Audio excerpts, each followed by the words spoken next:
ರಾಜ್ಯದ ವಿವಿಧೆಡೆ ಕಂದಾಯ ಇಲಾಖೆ ಭೂಮಿಗಾಗಿ ರೈತರು ಮತ್ತು ಅರಣ್ಯ ಇಲಾಖೆ ಮಧ್ಯೆ ಈಗಾಗಲೇ ಒಂದು ಗೊಂದಲಗಳು ಉಂಟಾಗಿ ಜಗಳಗಳಾಗ್ತಿದೆ ಮತ್ತು ಸಮಸ್ಯೆಗಳಾಗ್ತಿದೆ. ಇದರ ಮಧ್ಯೆ ಈಗ ಚಿಕ್ಕಬಳ್ಳಾಪುರ ತಾಲೂಕಿನ ಒಂದು ಮುದ್ದೇನಹಳ್ಳಿ ಬಳಿ ಸಿಂಗಾಟನಹಳ್ಳಿ ಬಳಿ ಒಂದು ಸರ್ವೆ ನಂಬರ್ 67ಕ್ಕಾಗಿ ಈಗ ಕಂದಾಯ ಇಲಾಖೆ ಮತ್ತು ಅಧಿಕಾರಿಗಳ ಮಧ್ಯೆ ಜಟಾಪಟಿ ನಡೀತಾ ಇದೆ.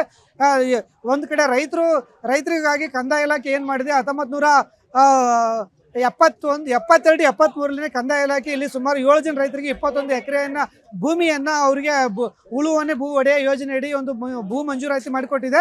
ಮತ್ತು ಇದೇ ಜಮೀನನ್ನ ಈಗ ಅರಣ್ಯ ಇಲಾಖೆ 1992-93ರಲ್ಲಿ ಇದೇ ಏನ ರೈತರಿಗೆ ಭೂಮಿಯನ್ನು ಮಂಜೂರು ಮಾಡಿತ್ತು, ಅದೇ ಭೂಮಿಯನ್ನ ಅರಣ್ಯ ಇಲಾಖೆ ಮಂಜೂರು ಮಾಡಿಕೊಟ್ಟಿದೆ. ಈ ಕಂದಾಯ ಇಲಾಖೆ ಅಧಿಕಾರಿಗಳ ಎಡೆಬಿಡಂಗಿತನಕ್ಕೆ ಇವತ್ತು ಅಧಿಕಾರಿಗಳು ಒಂದು ಕಡೆ ಅರಣ್ಯ ಇಲಾಖೆ, ಮತ್ತೊಂದು ಕಡೆಗೆ ರೈತರು ಇವತ್ತು ಪರದಾಡಬೇಕಾಗಿದೆ. ಒಂದು ಕಡೆ ಅರಣ್ಯ ಇಲಾಖೆ ಹೇಳ್ತೆ ಭೂಮಿ ನಮಗೆ ಸೇರಬೇಕು ಅಂತ, ಮತ್ತೊಂದು ಕಡೆ ಈ ರೈತರು ಹೇಳ್ತಾರೆ ಇದು ಭೂಮಿ ನಾವು ಅಕ್ರಮ ಸಕ್ರಮ ಯೋಜನೆ ಅಡಿ ನಾವು ಈ ಒಂದು ಭೂಮಿಯನ್ನು ನಮಗೆ ಸೇರಬೇಕು ಅಂತ ಹೇಳುತ್ತೆ, ಮತ್ತು ಸ್ಥಳದಲ್ಲಿ ನಾವು ಪೊಸಿಷನ್ ಇದ್ದೀವಿ, ಹಾಗಾಗಿ ಭೂಮಿ ನಮಗೆ ಸೇರಬೇಕಾಗುತ್ತೆ ಅಂತ ಈ ಅರಣ್ಯ ಇಲಾಖೆ ಮತ್ತು ರೈತರ ಮಧ್ಯ ಪ್ರವೇಶಿಸಿ ಅದನ್ನ ಸಮಸ್ಯೆಯನ್ನು ಬಗೆಹರಿಸಬೇಕಾದಂತ ಇವತ್ತು ಕಂದಾಯ ಇಲಾಖೆ ಅಧಿಕಾರಿಗಳು ಗೊಂದಲಕ್ಕೀಡಾಗಿದ್ದಾರೆ ಮತ್ತು ಮೌನಕ್ಕೆ ಜಾರಿದ್ದಾರೆ. ಇದನ್ನು ಖಂಡಿಸಿ ಇವತ್ತು ಈ ಭಾಗದ ಒಂದು ಸಿಂಗಾಟಕದರಿನಹಳ್ಳಿಯ ಒಂದು ರೈತರು ಏನಿದ್ರೆ ಅವರು ಅರಣ್ಯ ಇಲಾಖೆಯ ಮುಂದೆ ಕಳೆದ 60 ದಿನಗಳಿಂದ ನಿರಂತರವಾಗಿ ಒಂದಿಷ್ಟು ಧರಣಿ ಮಾಡ್ತಾ ಇದ್ರು.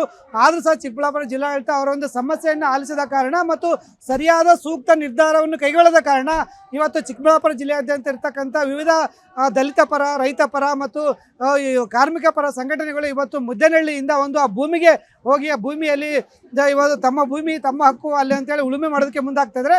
ಇದರಿಂದ ಇವತ್ತು ಚಿಕ್ಕಬಳ್ಳಾಪುರ ಜಿಲ್ಲಾಡಳಿತ ಸ್ಥಳದಲ್ಲಿ ಈಗಾಗಲೇ ಒಂದು BNSS 163 ಕಾಯ್ದೆ ಅಡಿ ಒಂದು ಸ್ಥಳದಲ್ಲಿ ನಿಷೇಧಾಜ್ಞೆಯನ್ನು ಜಾರಿಗೊಳಿಸಿದೆ.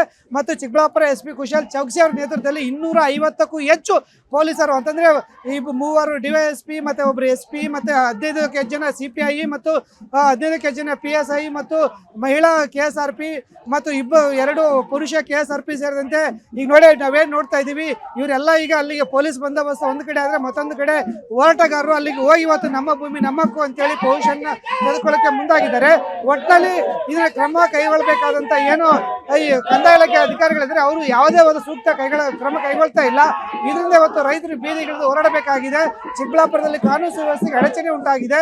ಹಾಗಾಗಿ ಚಿಕ್ಕಬಳ್ಳಾಪುರ ಜಿಲ್ಲಾಡಳಿತ ಇವಾಗಲಾದರೂ ಒಂದು ಸೂಕ್ತವಾಗಿ ಕ್ರಮ ಕೈಗೊಂಡು ರೈತರಿಗೆ ನ್ಯಾಯ ಕೊಡಿಸಬೇಕು. ಇಲ್ಲವಾದ್ರೆ ಇದೇ ರೀತಿಯಾಗಿ ಒಂದು ಕಡೆ ಅರಣ್ಯ ಇಲಾಖೆ ಮತ್ತೊಂದು ಕಡೆಗೆ ರೈತರ ಮಧ್ಯೆ ಚಟಪಟಿ ಶುರುವಾಗುತ್ತೆ, ಜಗಳ ಆಗುತ್ತೆ, ಕಾನೂನು ಸುವ್ಯವಸ್ಥೆಗೆ ಧಕ್ಕೆ ಬರುತ್ತೆ.